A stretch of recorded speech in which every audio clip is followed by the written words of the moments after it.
So you must think I'm very special because the man moved here just for me. And I get the last speaker spot. You must think I'm going to give an extraordinary speech. If you think like that, I think you will get disappointed very soon. I am the last speaker just because I came back to London from New York a very short time ago. So I asked our wonderful event organizer to put me as late as possible in schedule so that I have enough time to travel to Canterbury. So thank you. So before I start, I would like to ask our great audience one question. If you are a student at the University of Kent or you're from any other universities, please raise your hand. Wow, okay, great. So I graduated from my MBA degree from University of Toronto last June. So I was on your seat less than 1 year ago. So I wanted to share a story that I learned, a story happened during my MBA degree. And most importantly, I wanted to share the lesson that I learned, a lesson I hope that can resonate with all of you here. So before MBA, I always wanted to become a globetrotter. I wanted to leave home far, far away to explore the world by myself. Because I was tired of my parents' constant nagging of me, and I was tired of staying at home all the time. So for 2 years, I studied, worked, and lived in Canada, the US, and France. I was always on the road, either small trips in different countries or big moves between continents. When I became the true definition of a globetrotter, I realized the emptiness outshone the excitement. One time, I did a job interview in New York, and I thought I performed it badly. I cried on the plane back to Toronto, and I continued crying on the train back to my flat.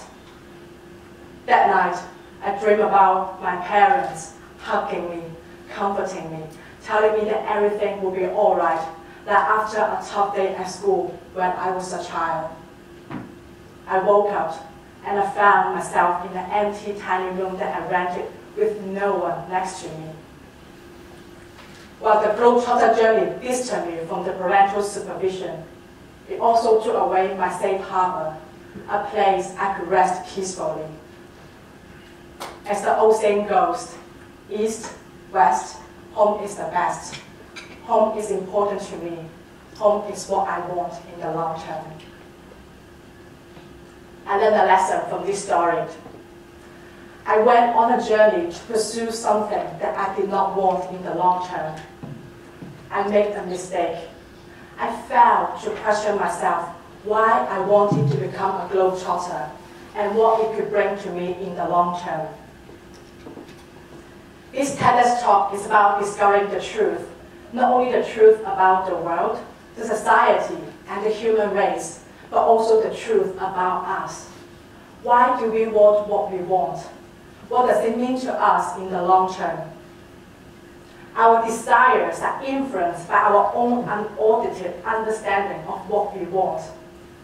Because this understanding is embedded within us, we take it for granted. Because we take it for granted, we never question it. Because we never question it, it becomes a vulnerable point that subjects us to mistakes. All we need to do is to expose what we want, analyze the why, and understand where the long-term benefits come from. I remember my what I want list when I'm at the university. While the list varies from person to person, I believe it is true to some extent to most of us here. So the list contains 3 things. Good grades, agree. Good time, agree. Good people, agree. Great. So let's take a look at each of them. Good grades.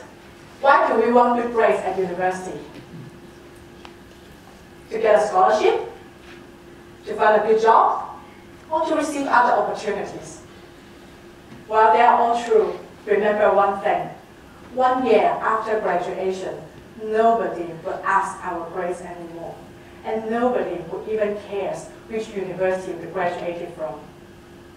So at my MBA school, there's a widespread rumor that in order to get an interview with an investment bank or a consulting firm, 3.7 plus GPA is a must. So a lot of us, including me, work so hard to achieve the number.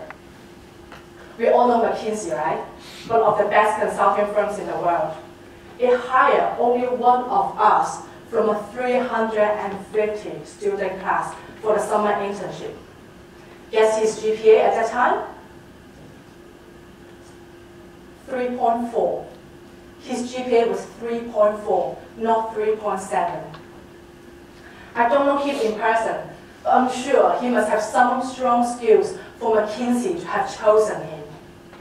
My point here is that we need to think about what we want to achieve beyond grades. It could be knowledge, critical thinking, teamwork skills, or interpersonal skills.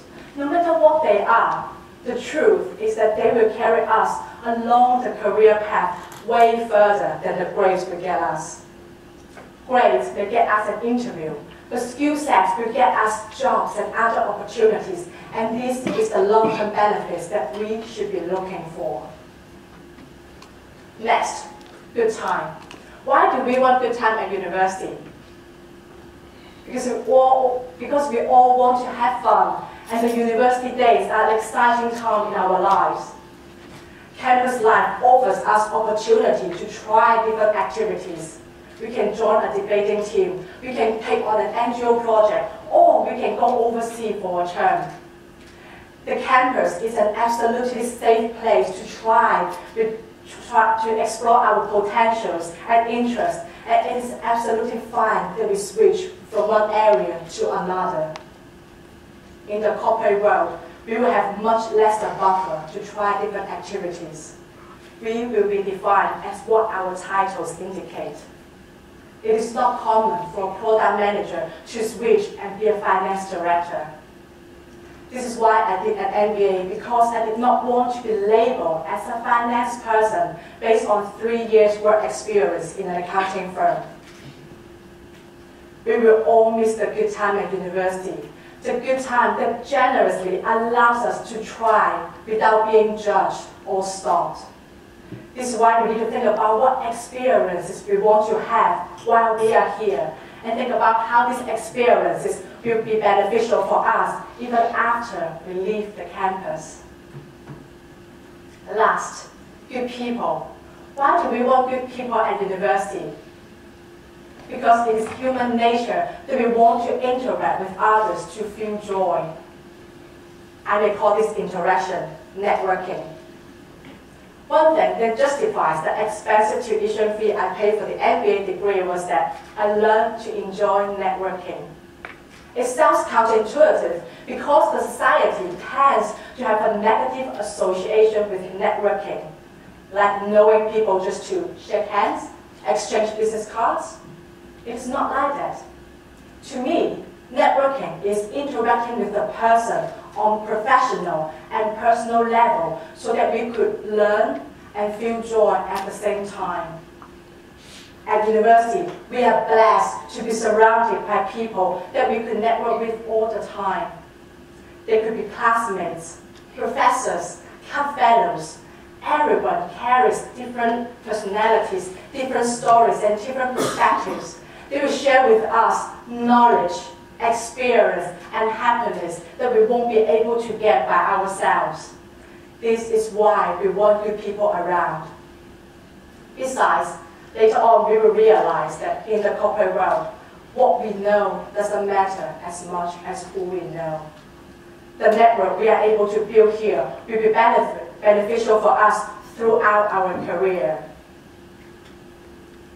Sometimes I think, if I was given one more chance, I would still want to be a globetrotter. But I will ask myself why I want to become a globetrotter and what it means to me in the long term. At university, we all share some common wishes. It could be good grades, good time, good people, or something else. No matter what they are, we need to ask ourselves why we want them and what they could bring to us in the long term. We need to create a self-critic environment for ourselves and it is a first solid step in the truth discovery and self-discovery journey. Thank you.